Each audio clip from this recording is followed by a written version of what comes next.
Concernant la radicalisation au Liban, moi j'aimerais plutôt parler en termes d'engagement parce que l'histoire du Liban avec tout ce que se vit au Moyen-Orient, les guerres ou si on veut les appeler les crises, les révolutions, tout ce qui se passe actuellement dans la région, ça a un rapport différent avec le Liban. Déjà c'est la proximité, après c'est toute l'histoire, le contexte géopolitique, donc c'est différent que l'Europe.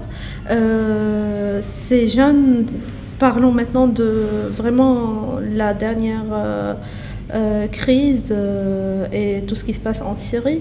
Donc dans ces termes-là, les jeunes, pour eux, ou même les personnes de certain âge qui qui vont en Syrie, vont pour s'engager. Donc s'engager, ça veut dire militer, être convaincu d'une cause, de défendre quelque chose.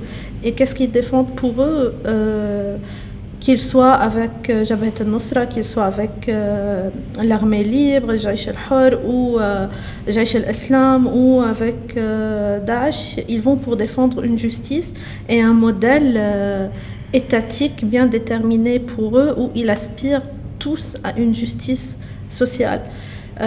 Donc c'est dans ce sens-là qu'ils s'engagent dans les rangs de lutter contre la dictature et la répression. C'est de là où, après cet engagement, on peut parler de radicalisation dans la pratique, parce qu'il y en a beaucoup, donc on sait très bien qu'il y en a qui ont des idées radicale un peu partout dans le monde, et comme j'ai dit, c'est que cette radicalité peut ressurgir dans n'importe quelle situation, chez n'importe qui, donc il faut un contexte favorable.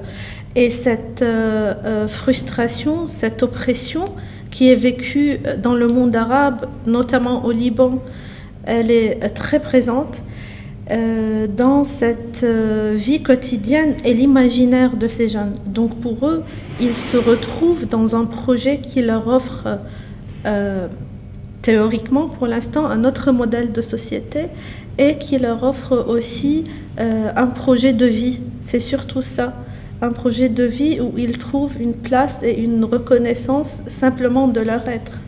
Ça, c'est pour parler d'une façon très générale. Après, comment ils se radicalisent et pourquoi? Donc, je préfère dire qu'ils rentrent dans la violence parce que ce n'est pas juste en prenant des idéologies islamistes qu'on va parler de radicalisation. Donc la radicalisation, elle est là, la radicalisation violente, elle existe. On en parle souvent parce que maintenant ça relève d'une idéologie et d'une religion, et ce qui fait peur, et en général, surtout en France, quand on parle de radicalisation, on n'a pas besoin de rajouter beaucoup de choses parce que ça sous-entend l'islam. Et c'est pour ça là que c'est très important, pour enchaîner avec tout ce qui se passe avec la table, les groupes de travail, notre table ronde sur la radicalisation, c'est justement de déconstruire ce sens commun et ce discours médiatique sur ce qu'est la radicalisation en France et en général dans tous les pays du monde, et pour parler que cette radicalisation a toujours existé, elle existe et elle existera toujours, mais comment on va offrir un modèle de société où elle ne serait pas pratiquée, développée en masse et collectivement. Que ça soit chez les jeunes du Liban ou que ce soit chez les jeunes français, pour ne pas dire européens, que moi je suis plus concentrée sur les Français, cet aspect-là de chercher du sens et de se retrouver dans un modèle de société que eux ils souhaitent ou ils désirent s'entrecoupe.